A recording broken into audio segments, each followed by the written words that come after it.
Welcome to Democracy Now!, democracynow.org, The War and Peace Report. I'm Amy Goodman. The White House said Sunday it'll end support for Kurdish forces in northeastern Syria and has ordered U.S. troops to step aside while Turkey begins a massive air and ground operation. The U.S. has about 1,000 troops in northeastern Syria. It's not clear whether they'll pull back just to allow Turkey's assault or leave Syria entirely. Since 2014, the U.S. has backed the Syrian Democratic Forces led by the Kurdish People's Protection Units, or YPG, in their fight against ISIS. A spokesperson for the fighters called Trump's decision a shocking and unexpected betrayal. On Sunday, the White House said President Trump made the decision after speaking by telephone with Turkish President Recep Tayyip Erdogan. This comes as mass anti-government protests are continuing in Iraq. The death toll has now topped 109 as police and soldiers continue to open fire on thousands of demonstrators defying government-imposed curfews. Later in the broadcast, we'll speak with Middle East correspondent for The Independent, Patrick Coburn.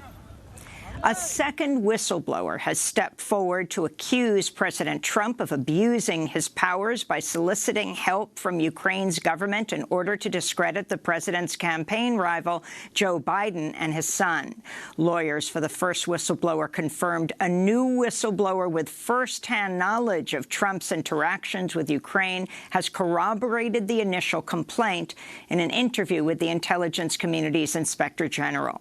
The growing scandal has spawned an impeachment inquiry by House Democrats.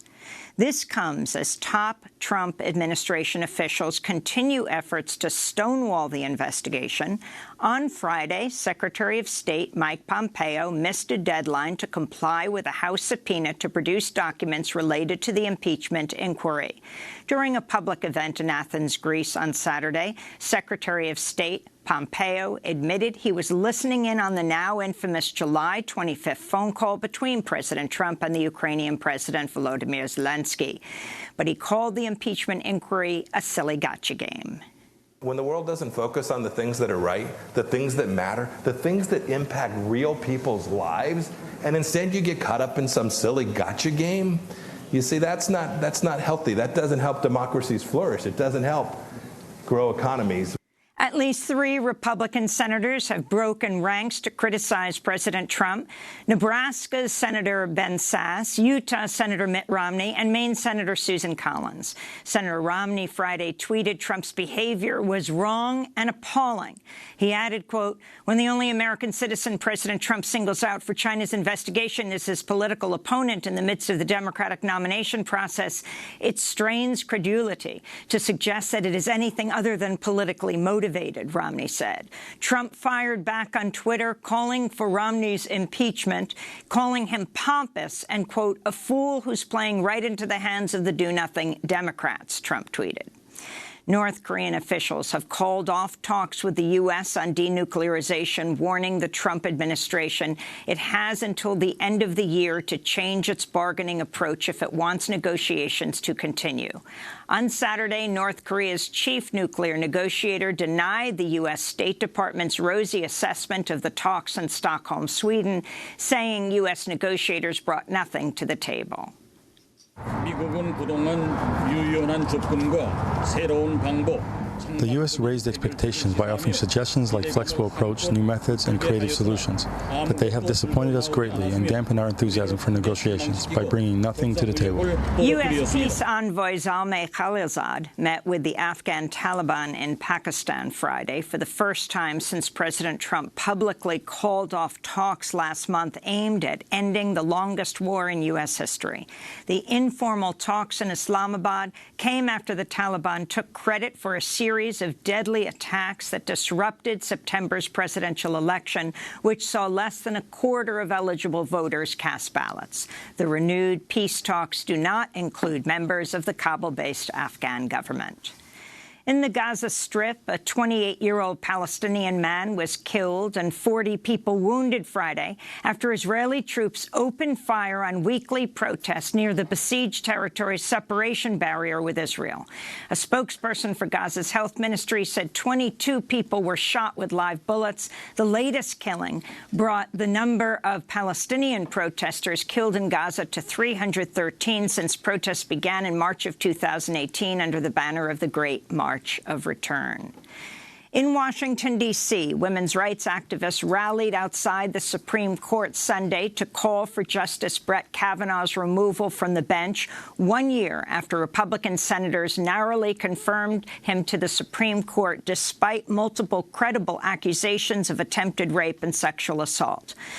Boston Congressmember Ayanna Pressley introduced a resolution last month to impeach Justice Kavanaugh. She told the crowd she believed Kavanaugh's accusers and Anita Hill, who told Congress in 1991 that Justice Clarence Thomas sexually harassed her. I still believe Anita Hill. I still believe Dr. Christine Ford. And I believe Deborah Ramirez.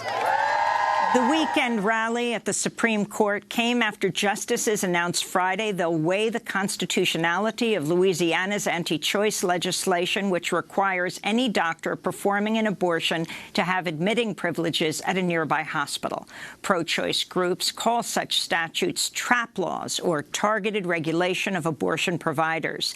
They say the Louisiana law would leave the state with just a single doctor legally allowed to perform abortions. Meanwhile, the court is set to hear arguments Tuesday in 3 cases to determine whether LGBTQ people can be fired from their jobs due to their sexual orientation or gender identity. After headlines, we'll have more on what's been described as the most important case directly addressing LGBTQ people ever to reach the United States Supreme Court.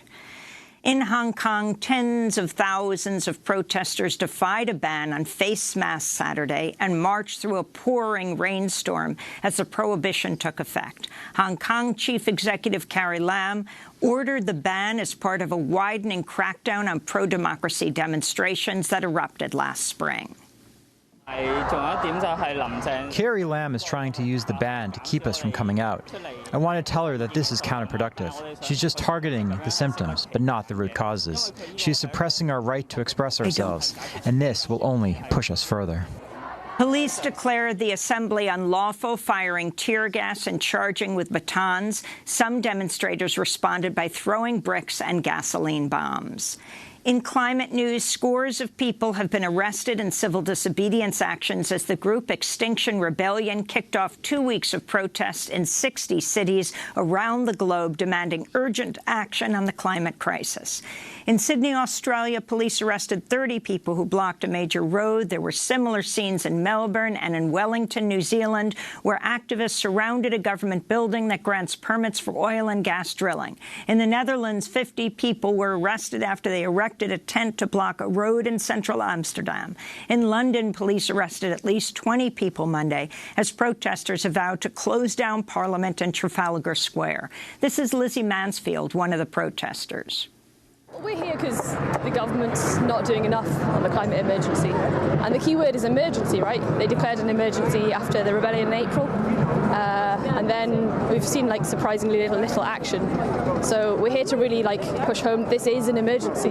You know, we only get one planet. And so we're here to try and defend it. On Saturday, London police used a battering ram to break into a building used by Extinction Rebellion, seizing protest supplies and arresting 10 people on preemptive charges of suspicion of conspiracy to cause a public nuisance.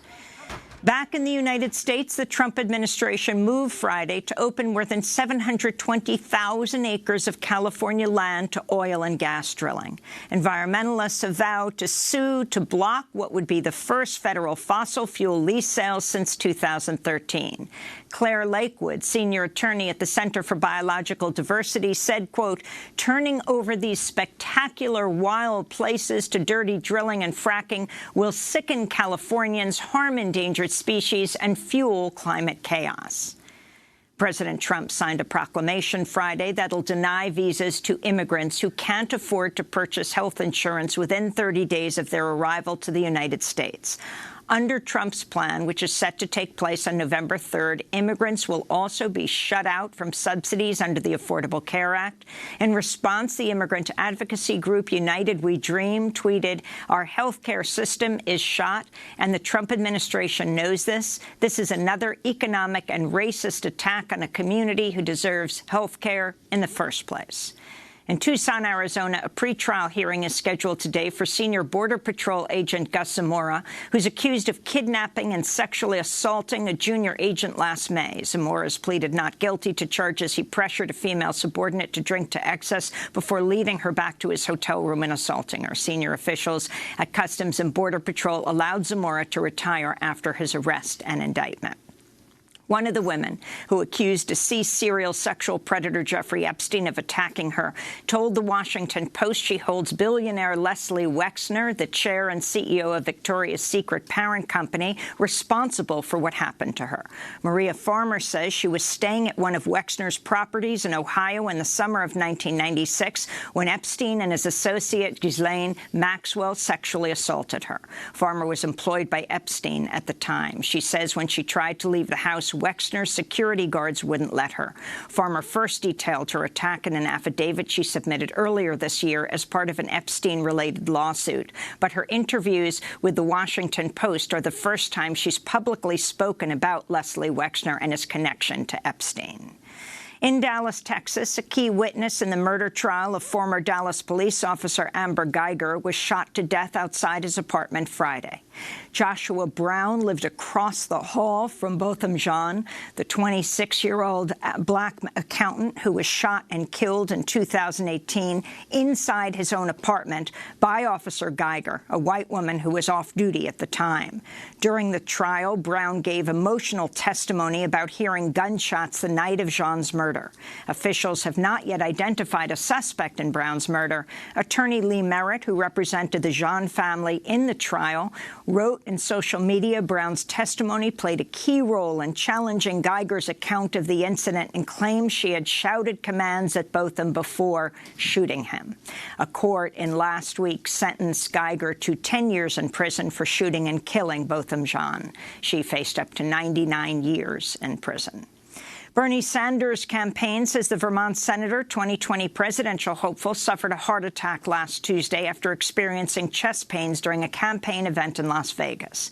Sanders had 2 stents inserted to clear a blocked artery. He left an area hospital after a 2.5-day stay before returning home to Burlington, Vermont, with his wife, Jane. Hello, everybody. We're in Las Vegas. I just got out of the hospital a few hours ago, and I'm feeling so much better. I just want to thank all of you for the love and warm wishes that you sent to me. See you soon on the campaign trail. And in New York City, 4 people were killed and a 5th badly injured early Saturday after a man with a metal bar attacked homeless people as they slept on the sidewalks of Lower Manhattan's Chinatown. Police arrested 24-year-old Randy Santos and charged him with the murder. Santos is reportedly also homeless and has struggled with addiction. The Coalition for the Homeless warns in recent years, homelessness in New York City has reached the highest level since the Great Depression of the 1930s. And those are some of the headlines. This is Democracy Now!, democracynow.org, The War and Peace Report. I'm Amy Goodman.